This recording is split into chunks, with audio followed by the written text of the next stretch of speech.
পল্লী গ্রামে গড়ে উঠেছে উটের খামার।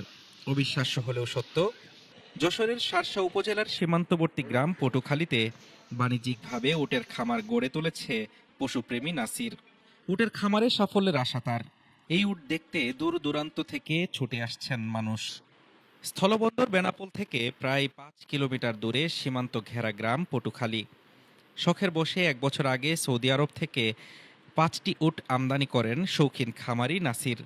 উটগুলো এলাকায় পরিণত হয়েছে অন্যতম আকর্ষণে।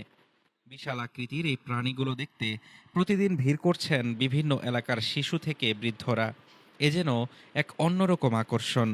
তো ওটগুলো আমরা দেখার জন্য মাসাল্লাহ এখানে আসছিলাম, তো দেখে মাসাল্লাহ খুব ভালো লাগলো। এগুলো বলে যে আসলে মরুভূমির জাহাজ বলা হয় আরব দেশে। তো সেগুলো আমাদের দেশের মাটিতে আর কি মাসাল্লাহ আসছে, অনেকে নিয়ে আসছে এখানে। তো দেখে মোটামুটি যাক ভালো লাগলো, অনেকে আসে এখানে দেখার জন্য। আমার তো ভালোই লাগছে, বিদেশি জিনিস আমাদের দেশের মাটিতে এসছে, এটা তো খুবই একটা ভালো লাগার কথা। আমি অনেক দূর থেকে এসেছি এখানে কোটখালি, এই যে উটের সেখানে একটা খামার হয়েছে, সাধারণত বিদেশের মাটিতে থাকে। এসে খুব ভালো লাগলো। কোটখালি চাষ হয়, নাসিরুদ্দিনের খামার দেখতে খুব ভালো লাগে। এটা সৈদি থেকে আসে। প্রতিদিন 3 বার গোসল করানো হয় উটগুলোকে। খাবারের তালিকায় রয়েছে সয়াবিন, ভুট্টা, ছোলা, আলু, নিমের পাতা ও সবুজ ঘাস। আসন্ন কোরবানির ঈদকে সামনে রেখে প্রতিনিয়ত করা হচ্ছে পরিচর্যা। প্রতিটি ওটের দাম চাওয়া হচ্ছে 30 লাখ টাকা বলে জানান খামারের পরিচর্যাকারী আতিয়ার রহমান। আমি উট পালন করছি আজ 2 বছর ধরে নাসির বাবাদের খামারে। 3 বেলা খাদ্য খায়, সকালে, সন্ধ্যে, দুপুরে।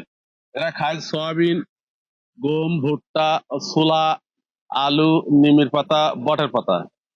আমরা পালছি, এই উদ্দেশ্য আছে কিনা কুরবানির সময় ওরা ছাড়বো। শার্শা উপজেলা প্রাণী সম্পদ কর্মকর্তা তপন কুমার সাহা জানান, সঠিক পরিচর্যা ও আধুনিক ব্যবস্থাপনা নিশ্চিত করা গেলে বাংলাদেশেও বাণিজ্যিকভাবে উট পালন সম্ভব। খামারটিতে নিয়মিত চিকিৎসা সেবা ও কারিগরি পরামর্শ প্রদান করা হচ্ছে। এর ফলে নতুন এই উদ্যোগটি সম্ভাবনাময় রূপ নিতে পারে। শাসন উপজেলা কোটখালী ইউনিয়নে কিন্তু খামার গড়ে উঠেছে।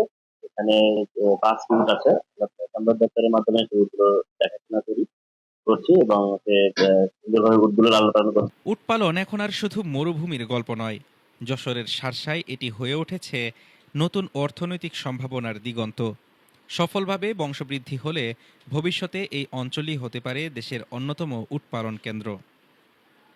হাফিজুর রহমান তুষার, ঢাকা টুডে।